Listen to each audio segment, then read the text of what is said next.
राखी का फिल्मी जीवन जितना अच्छा और शानदार रहा, उतना ही उलझा हुआ और अस्त व्यस्त रहा उनका निजी जीवन। सिर्फ 16 साल की उम्र में शादी और उसके बाद डिवोर्स, यह तो एक शुरुआत थी।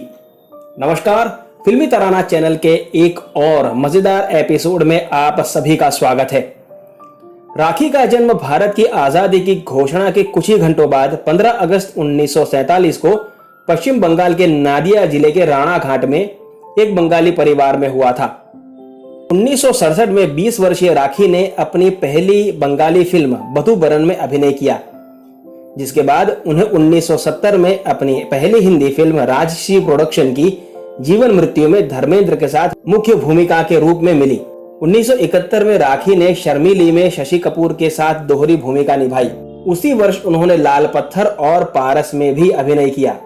सभी 3 फिल्में लोकप्रिय थी और वह 1970 के दशक में हिंदी सिनेमा की अग्रणी अभिनेत्री बन गई। उनके अभिनय की शहजादा, आंखों आंखों में, हीरा पन्ना, दाग, हमारे तुम्हारे, आंचल, श्रीमान श्रीमती और ताकत में खूब प्रशंसा हुई।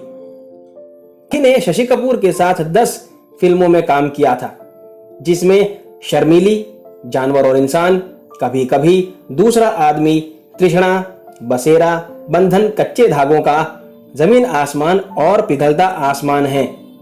मुख्य महिला नायिका के रूप में उनकी आखिरी फिल्म 1985 में शशि कपूर के साथ पिघलता आसमान थी।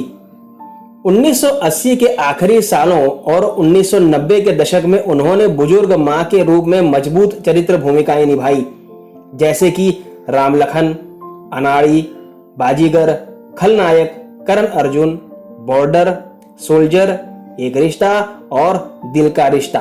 उनकी आखिरी फिल्म 2003 में शुभ मुहूर्त थी, जिसके लिए उन्होंने सर्वश्रेष्ठ सहायक अभिनेत्री के लिए राष्ट्रीय फिल्म पुरस्कार भी जीता था। राखी की किशोरावस्था में ही बंगाली फिल्मों के निर्देशक अजय बिस्वास से शादी हो गई थी, पर यह शादी असफल रही। अभी वे विख्यात फिल्म निर्देशक, कवि एवं गीतकार गुलजार की पत्नी हैं। बॉलीवुड में आने के बाद राखी की मुलाकात गुलजार से हुई। गुलजार उन दिनों बड़े फिल्म लेखक थे। इसी दौरान एक फिल्मी पार्टी में राखी और गुलजार की मुलाकात हुई और एक ही नजर में गुलजार राखी के दीवाने हो गए। दोनों ने कुछ समय तक एक दूसरे को डेट करने के बाद 1973 में शादी कर ली। हालांकि गुलजार ने शर्त रखी थी कि शादी के बाद राखी फिल्मों में काम करना छोड़ देंगी, और राखी मान भी गई थी। शादी के बाद दोनों की बेटी हुई मेघना, जो अब एक सफल फिल्म निर्देशक और निर्माता बन चुकी हैं, मेघना गुलजार। राखी ने वादा तो किया था, लेकिन उनका मन फिर से फिल्मों की ओर जाने लगा। इसके बाद जब गुलजार फिल्म आंधी की लोकेशन की तलाश में कश्मीर गए, तो राखी को भी अपने बताते हैं कि जब फिल्म की पूरी टीम वहां पहुंची तो पार्टी रखी गई।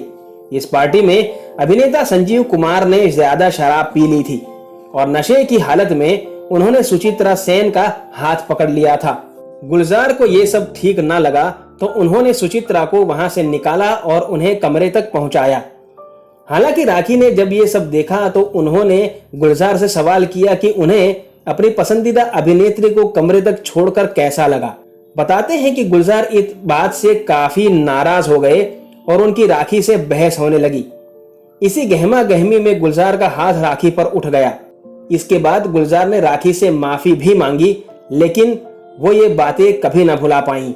ऐसा कहा गया कि राखी और गुलजार इसी हादसे के बाद अलग अलग रहने लगे। हालांकि साल 2020 में राखी और गुलजार अपने परिवार के साथ ही होली मनाते हुए नजर आए थे। 74 साल की हुई राखी को जब आखिरी बार सोशल मीडिया पर देखा गया था, तो लोगों को यकीन ही नहीं हुआ कि ये वही राखी गुलजार हैं, जिनके ऊपर कभी कभी मेरे दिल में ख्याल आता है जैसा मशहूर और प्यारा गाना फिल्माया गया था। खैर, इसी का नाम जिंदगी है दोस्तों। आज राखी का जीवन अकेलेपन में ही कट रहा है, ना कोई देखने वाला और ना ही कोई सुनने वाला। फिल्मी तराना चैनल को अपना प्यार देने के लिए शुक्रिया। आपसे मुलाकात होगी जल्द। तब तक अपना ख्याल रखें, क्योंकि हमें आगे भी तो मिलना है। धन्यवाद।